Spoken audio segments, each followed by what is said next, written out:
Assalamualaikum warahmatullahi wabarakatuh.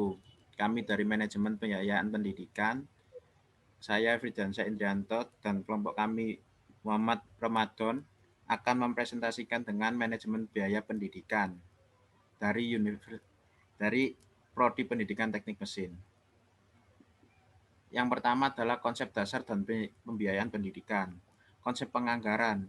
Konsep penganggaran itu terdiri dari 3 hal, yaitu budgeting, accounting, dan auditing.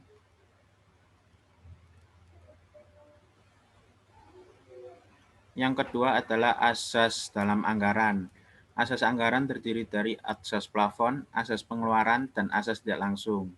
Terus yang ketiga adalah hal yang berpengaruh terhadap pembiayaan, terdiri dari faktor eksternal dan faktor internal yang ada di slide.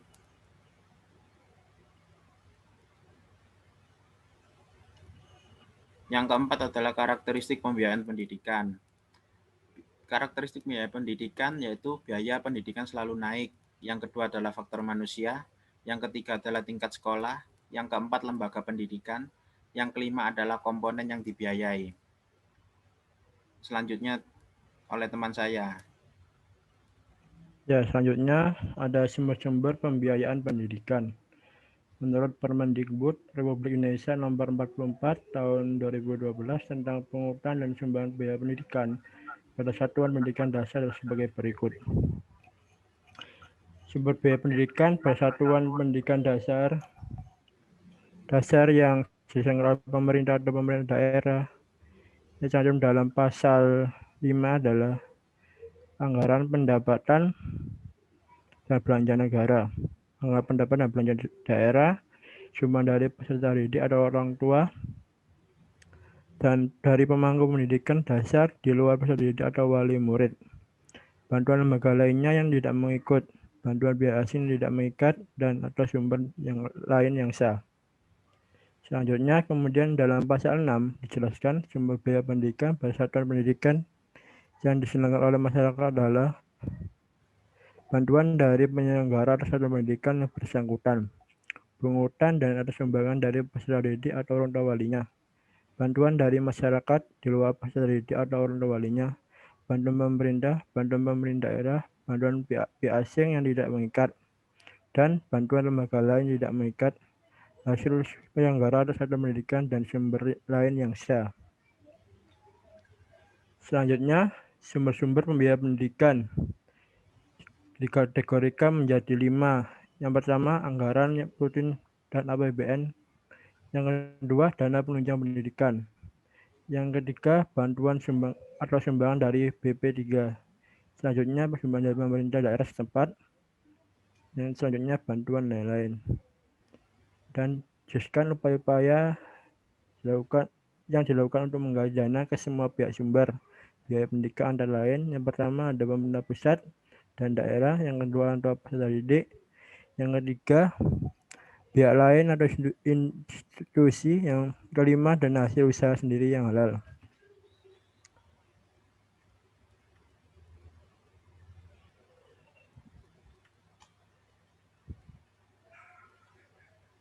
Ya, selanjutnya dijelaskan oleh Ferdiansyah. Yang C yaitu perencanaan anggaran dan belanja lembaga pendidikan. Dalam perencanaannya ada jenis biaya, dari biaya langsung maupun tidak langsung. Berdasarkan sifatnya, pengeluaran dikelompokkan menjadi 2, yaitu pengeluaran yang rutin maupun tidak rutin. Pengeluaran rutin yaitu pengeluaran yang dilaksanakan oleh pembelajaran, tata usaha, prasarana dan prasarana, pegawai, administrasi, pembinaan teknis. Sedangkan pengeluaran yang tidak bersifat rutin seperti pembangunan sekolah, kendaraan dinas, dan lain sebagainya.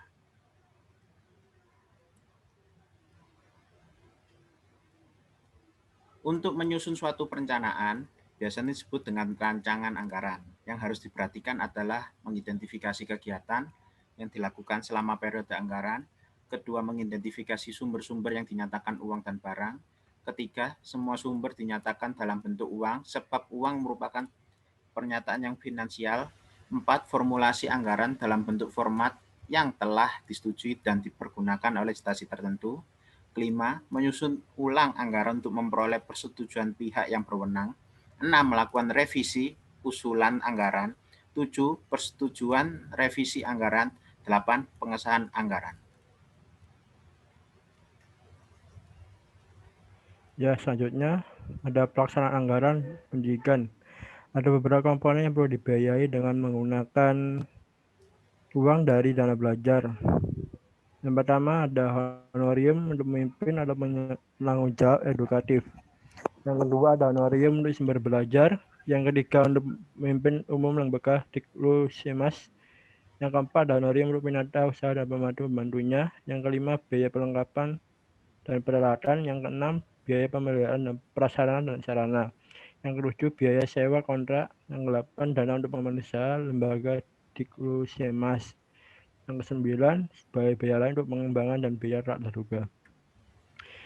Selanjutnya itu terdapat usaha-usaha yang bersifat pengabdian terhadap masyarakat yang membutuhkan dana. Antara lain, yang pertama ada pemberian keringanan uang kursus bagi warga belajar yang kurang mampu. Yang kedua, usaha-usaha belajar untuk meningkatkan kemampuan belajar tenaga sumber belajar. Yang ketiga, kegiatan yang bersifat pengabdian bagi pendidikan masyarakat sekitar. Yang keempat, kesediaan mengelola kegiatan usaha atau magang di Diklusimas.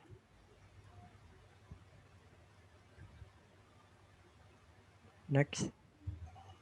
Yang terakhir adalah pengawasan pembiayaan pendidikan. Kegiatan pengawasan atau auditing biasanya dilakukan oleh pihak-pihak yang berwenang. Siapa pihak yang berwenang? Yaitu adalah pengawasan, pengendalian, dan pemeriksaan dalam pembiayaan. Langkah-langkah atau tahapan yang harus dilakukan dalam proses pengawasan ialah sebagai berikut. A. Penetapan standar atau patokan, baik berupa ukuran, kuantitas, kualitas, biaya maupun waktu. Kedua, pengukuran membandingkan antara kenyataan dan sebenarnya dengan standar yang telah ditetapkan. C. Menentukan tindak perbaikan atau koreksi yang kemudian menjadi materi rekomendasi.